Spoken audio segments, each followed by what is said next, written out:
بسم اللہ الرحمن الرحیم، السلام علیکم، آپ سبھی کو خوش آمدید۔ میں ہوں سلمان مرزا اور آپ دیکھ رہے ہیں میرا یوٹیوب چینل اور Facebook page sum up with Salman Mirza. کیا حال ہے حضور، کیسے ہیں آپ لوگ؟ میں امید کرتا ہوں، دعا کرتا ہوں آپ جہاں ہوں خیر و عافیت سے ہوں، صحت مند ہوں، تندرست ہوں، اور یہ ویڈیو دیکھنے کے لیے آپ نے اپنا قیمتی وقت نکالا ہے حضور والا۔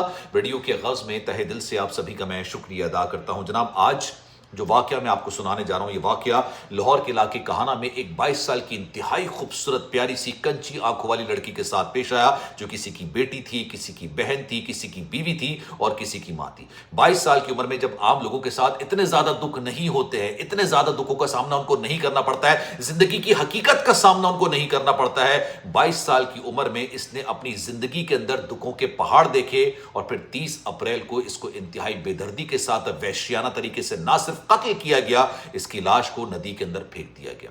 2 مئی کو روہی نالے سے اس کی لاش کو باقاعدہ طور پر برآمد کیا گیا۔ اب اس کے ساتھ یہ سب کچھ کیوں ہوا؟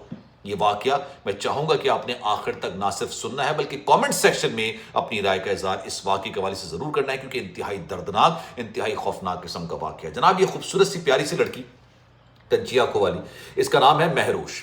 22 سال کی یہ لڑکی تھی جب اس کو انتہائی بے دردی کے ساتھ قتل کیا گیا۔ کچھ عرصے پہلے اس کے والدین ایک لڑکے سے اس کی شادی کرتے ہیں اور اس کا نام ہوتا ہے فہیم۔ یہ ارینج میرج ہوتی ہے، ٹھیک ہے، محبت والا معاملہ نہیں ہوتا، ارینج میرج ہوتی ہے، یہ ماں باپ کی مرضی سے شادی ہوتی ہے۔ مہروش اپنے گھر چلی جاتی ہے، فہیم ایک اچھا بندہ ہوتا ہے، اس کے ساتھ رہ رہی ہوتی ہے، زندگی اچھے سے گزر رہی ہوتی ہے، لیکن معاملہ جو کہ ہمارے زیادہ تر گھروں کے اندر پیش آتا ہے وہ ہوتا ہے مالی تنگ دستی کا۔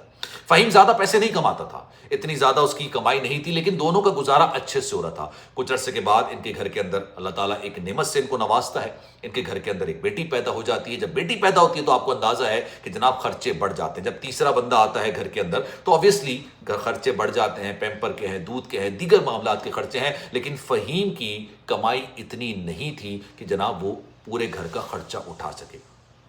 معاملہ کیا ہوا؟ معاملہ گھر کے اندر لڑائی۔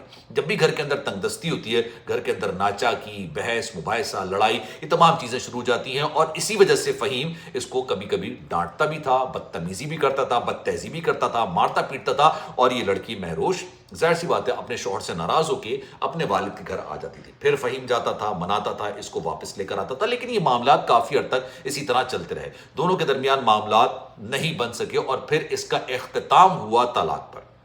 مہروش نے طلاق لی، اپنی بیٹی کو لیا اور اپنے والد کے گھر پر واپس آ گئی۔ آج کا دور آپ سب جانتے ہیں، مہنگائی بہت زیادہ ہے، لڑکیوں کو رخصت کرنے کے بعد جب لڑکیاں واپس آ جاتی ہیں اور ان کے ساتھ ایک بچہ بھی ہوتا ہے تو گھر کے جو مالی حالات ہوتے ہیں وہ مزید بگڑ جاتے ہیں۔ ان کے ساتھ بھی ایسا ہی ہوا۔ مہروش کو اس بات کا اندازہ تھا کہ وہ زیادہ عرصے اپنے والدین کے گھر نہیں رہ سکتی ہے۔ اسی اثنا میں مہروش کی ایک لڑکے سے دوستی ہوتی ہے، بات چیت ہوتی ہے، بات چیت دوستی میں بدل جاتی ہے۔ اس لڑکے کا نام ہوتا ہے خلیل۔ خلیل سے جب بات چیت ہوتی ہے تو مہروش اس کو بتاتی ہے کہ جناب 22 سال کی تو تھی یار، اس کو اتنا زندگی کی اونچ نیچ کا نہیں پتا تھا، اتنی چالاکیوں کا نہیں پتا تھا، اس کو یہ نہیں پتا تھا کہ معاشرے کے اندر کس کس طرح کے درندے گھوم رہے ہیں۔ لیکن خیر، خلیل کو یہ تمام چیزیں بیان کر دیتی ہے کہ بھائی میرا ماضی اس طرح کا ہے، میں نے ایک لڑکے سے شادی کی تھی، اس لڑکے سے میری ایک بیٹی بھی ہے، اس سے میری علیحدگی ہو چکی ہے، اور میں اب کسی اور سے شادی کرنا چاہتی ہوں۔ خلیل جناب کہتے ہیں ٹھیک ہے بھائی، میں آپ سے شادی کرنے کے لیے تیار ہوں، مجھے آپ سے سچی محبت ہو گئی ہے۔ خلیل اپنا بیک گراؤنڈ نہیں بتاتا، ابھی میں آپ کو آگے چل کے پورا بیک گراؤنڈ بتاؤں گا اس کا، جس سے سارے معاملات اس کے لیے، لڑکی کے لیے بہت زیادہ اذیت ناک بن گئے، عذاب سے عذاب تر اس کی زندگی ہو گئی۔ خیر، خلیل اس کو پورا معاملہ نہیں بتاتا ہے۔ دونوں کہتے ہیں کہ جناب دیکھو، آپ شادی شدہ ہو، آپ طلاق یافتہ ہو، آپ کی ایک بیٹی ہے۔ خلیل نے بتایا کہ میرے گھر والے تمہیں کسی بھی طور پر قبول نہیں کریں گے، ہم ایک کام یہ کرتے ہیں کہ ہم ارینج میرج کر لیتے ہیں۔ ارینج میرج مطلب آپ جا کے چھپ کے شادی کر لیتے ہیں، کورٹ میرج کر لیتے ہیں، اس میں والدین کو ہم شامل نہیں کریں گے، والدین کو ہم بعد میں بیان کر دیں گے، اور والدین بعد میں مان بھی جاتے ہیں، معاف بھی کر دیتے ہیں، تو ہم صرف جا کے کورٹ میرج کر لیتے ہیں۔ مہروش کو صرف اپنے گھر سے نکلنا تھا، والد کے گھر سے۔ اس کو پتا تھا کہ میرے والد صاحب کی کمائی اتنی زیادہ نہیں ہے، میں ان کے لیے کافی زیادہ مشکلات کریٹ کر رہی ہوں، تو وہ کہتی ہے چلو ٹھیک ہے، آپ کورٹ میرج کریں، ایک الگ سے گھر لیں گے، آپ میرے ساتھ ہی رہو گے، والدین کے ساتھ بھی رہنا، میرے ساتھ بھی رہنا، اور آج نہیں تو کل اپنے والدین کو بتا دینا کہ میں نے شادی کر لی ہے۔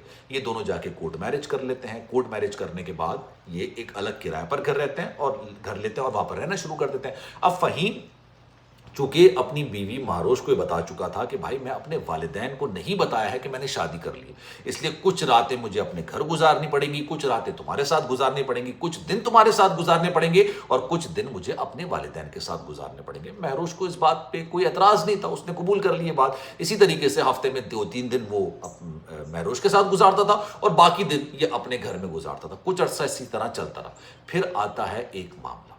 ہوتا یہ ہے کہ جس دن فہیم اپنے گھر کے اندر اپنی بیوی کے ساتھ موجود ہوتا ہے، سو رہا ہوتا ہے، مہروش جس کا فہیم کا جو ہے نا موبائل بجنا شروع ہو جاتا ہے۔ کافی دیر سے کال آ رہی ہوتی ہے۔ اب فہیم کیونکہ اس وقت سو رہا ہوتا ہے، موبائل سائلنٹ پر ہوتا ہے، مہروش کی نظر پڑ جاتی ہے۔ مہروش وہ کال نہیں اٹھاتی ہے، لیکن اس کے بعد جب وہ چیک کرتی ہے ایک میسج بھی آیا ہوا ہوتا ہے، میسج کسی لڑکی کا ہوتا ہے۔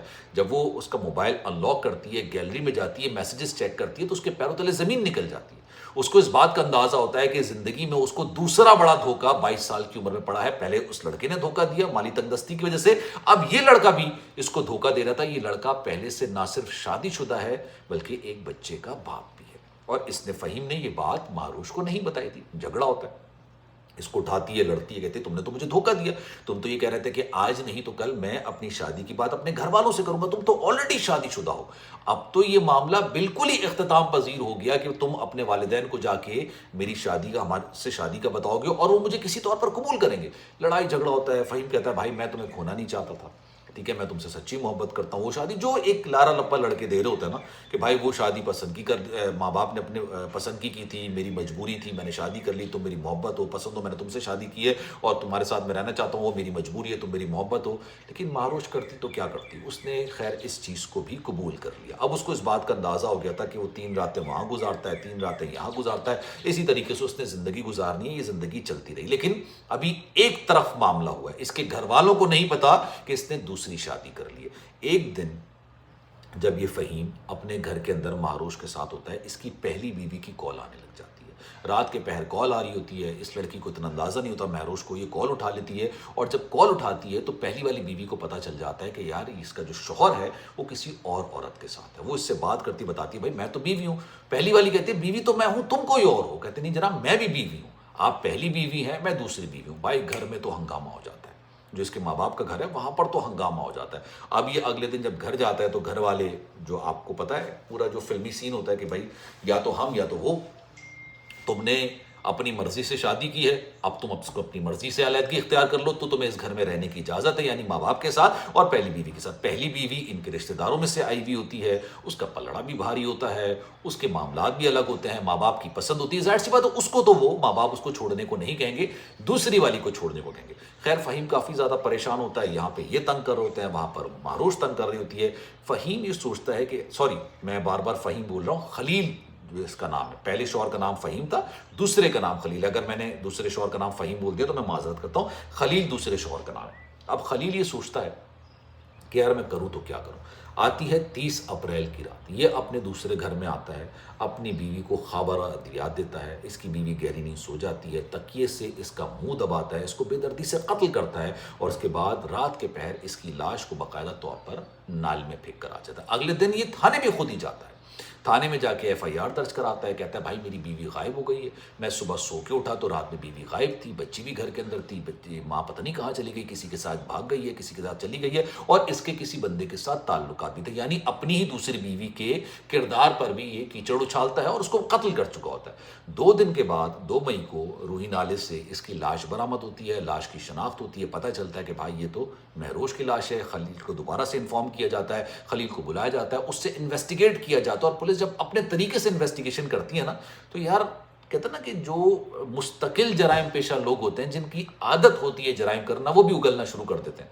اس نے تو پہلی بار غالباً شاید جرم کیا ہوگا، اس نے بھی پھر باقاعدہ طور پر قبول کرنا شروع کر دیا اور پوری واردات بیان کی کہ بھائی میں نے اس طریقے سے اپنی دوسری بیوی کو قتل کیا اور اس کی لاش کو نالے میں پھینک دیا تاکہ میرے گھر کا سکون برباد نہ ہو، جو سکون اس نے خود برباد کیا تھا۔ کہتے ہیں بھائی جو آپ کہتے ہیں یہ 2 جو ناؤ ہوتی ہے، 2 ناؤں میں اگر آپ پیر ڈالیں گے تو آپ ہی چل جاؤ گے بھائی، اور تو کوئی نہیں چلے گا۔ دو ناؤ میں پیر ڈالنے والا کبھی بھی کنارے پہ نہیں پہنچ پاتا ہے، وہ سمندر کے بیچ میں ہی رہتا ہے۔ اس نے بھی شاید یہ غلطی کرنے کی کوشش کی، اور اس کے بعد اس نے اپنی غلطی کو سدھارنے کے لیے ایک سنگین قسم کا جرم کیا، جو کہ پاکستانی معاشرے کے اندر، پوری دنیا کے اندر سنگین جرم تصور کیا جاتا ہے، اور ہمارے مذہب میں بھی ایک سنگین قسم کا گناہ تصور کیا جاتا ہے۔ اب یہ واقعہ ہوا ہے، اس کو گرفتار کر لیا گیا ہے، نہ یہ اپنی پہلی بیوی سے بھی گیا، دوسری بیوی سے بھی گیا، پہلی بیوی سے بھی بچہ ہے، دوسری بیوی سے خیر کسی اور اس کے تو خلیل کا، فہیم کا اس کے ساتھ اولاد ہے، لیکن آپ سوچئے دو کے دو گھر اپنی صرف ٹھڑک بازی کے چکر میں برباد ہو گئے۔ اب آپ کی رائے کیا ہے؟ میں چاہوں گا کہ کامنٹ سیکشن میں اپنی رائے کا اظہار ضرور کیجیے گا۔ خیال رکھیے گا اپنا، اللہ حافظ۔